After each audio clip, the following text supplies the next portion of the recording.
Good evening, my name is Jaden Dingles, here to tell you what's been going on in the past 3 years. Here's to bring you the major events of the last 3 years is our correspondent Ethan Hawkins. Well, Jaden, my wife recently lost her job on Wall Street due to the economic crash. The economic crash was caused by the peak in the labor force, meaning the supply of jobs was scarce. As a result, the unemployment rose to an all-time high of 9.4%. This caused a domino effect on consumers and producers, forcing banks to foreclose and businesses to go bankrupt. Here's a graph showing the incline of unemployment over the past couple of years. In other news, Soo Hung Cho, a college student at Virginia Tech, shot and killed 33 people, then killing himself. This happened on April 16th. The troubled student suffered from psychological issues and depression. This tragic act of violence was considered the deadliest school shooting in American history. Yes, this has been brought up so many questions about gun control laws. Ethan, why don't you tell us about what's happening in the world? Well, Jaden, Obama told his national security team to start withdrawing troops from Iraq. His plans to withdraw troops by August 2010. In addition, keeping 50,000 troops to train Iraq soldiers and sustain a stable government. Obama adds, quote, "I intend to remove all U.S. troops from Iraq by the end of 2011. Ending this war and bringing democracy to the people of Iraq will truly be an amazing accomplishment. Oh, darn it! What is it, Jaden? Nothing, it says I forgot to record The Big Bang Theory with my DVR. For what? You know, the show The Big Bang Theory, it was first filmed in 2007 and has gained much popularity over the past 3 years. The show is about a woman who lives across the hallway from two brilliant and socially awkward physicists and shows them how to live their lives outside the laboratory. This comedy was ranked most popular show in 2007 by IMDb and has continued to gain popularity. Guys, forget about a low TV budget. Have you seen the James Cameron's Avatar? The movie grossed $1.83 billion in the box office. I did see the movie, and it certainly was amazing, especially for a movie that had a budget of $500 million. You wouldn't expect anything less.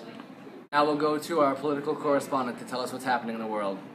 Thank you, Jaden. Early in 2007, the United States reached an agreement with Kim Jong-il and the North Korean regime for them to shut down their Yongbyon nuclear power plant that was suspected of producing nuclear weapons for the regime. In return, the United States gave 50,000 tons of heavy oil to the impoverished nation. That same year, President Bush signed an executive order that sets up a temporary organization to help in the transition of the government of Iraq to a democracy. Finally, in late 2007, the Supreme Court ruled on a case concerning the rights of prisoners of war to habeas corpus in Camp X-Ray in Guantanamo Bay, Cuba. SCOTUS ruled that it is unconstitutional to take this right away. Now to 2008. In early November, history was made when Senator Barack Obama of Illinois became President-elect Obama, defeating Senator John McCain of Arizona and becoming the first African-American president of the United States. In other news, President George Bush attended the 34th GA Summit hosted in Tokyo, Japan. Their leaders from 8 of the world's leading superpowers met to discuss issues from climate change to the food crisis. Now switching topics, that same year, the Supreme Court ruled in a court case, Roe v. New Hampshire, in which they struck down a proposition to have tobacco companies delivering in Maine require proof of age from a recipient. And finally, for 2008, a law was passed called the Railroad Enhancement Act of 2008, which, in the most general of terms, made the railroads safer. Now on to 2009.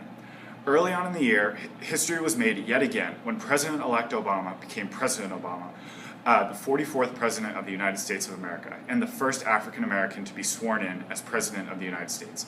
And in fact, what's that? It appears that we have the President Obama right now. Let's go to our reporter in the field, Jackson Laxon. Good evening, Mr. President. Oh, good evening. So, Mr. President, how does it feel to be the first African-American president in America?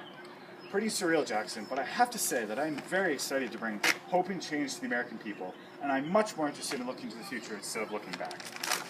What's your opinion on being 2007 Time Magazine's Man of the Year after Vladimir Putin in 2007? I feel very honored that they chose me, and I know that I can meet their expectations as I do my best, because I know I'm going to have a lot of work to do as president. I feel you were able to meet our expectations since you were able to win the Nobel Peace Prize in 2009 for, what did you win it for exactly? Well, it's not that important. All that's important is that I won it. Sorry to bring this interview to the war, but how do you think you will fare with Osama in the Iraq-Afghanistan war? Well, I trust in our soldiers' strength and our Navy SEALs. Have they beaten Monolith for 2 multiple times in veteran?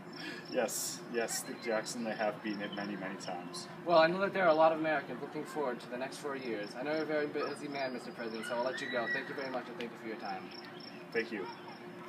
Very inspirational man right there. I can't wait to see what he's going to do for us. Now on to the Supreme Court. In a case labeled Salazar v. Buono, the Supreme Court ruled that a lower court went too far in ordering the removal of a congressionally sanctioned war memorial cross in California. And to wrap up my segment, the Crimes Against Humanity Act of 2009, which amends the Federal Criminal Code to impose a fine or prison term of up to 20 years for a violator of any federal laws, and that is was finally passed by both houses of Congress. And that is all for my segment. My name is Aiden. Now back to you, Jaden. Craig, we're doing a newscast. What are you doing?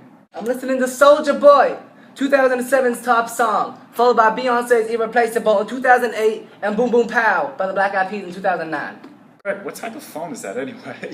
It's an iPhone. For all you phone fans that can't be tied to the wall, the iPhone is a perfect choice for you. The 2-megapixel camera might not be the best on the market, but a touchscreen and case make a basic eye candy for any consumer. Apps, games, and a music library bigger than your average CD holder makes this thing so popular. What if I have a BlackBerry? I don't need an iPhone, but I still want to take pictures since my last camera broke. Well, now, if Apple isn't your thing, or you just want a camera that takes quality pictures, then the Nikon S51C is the perfect choice. This has an 8-megapixel shot, and the quality of the shot and the convenient size makes it the best camera of 2007. Thanks for the information. I'll keep my eye open. So, Aiden, how would you say these last 3 years have been?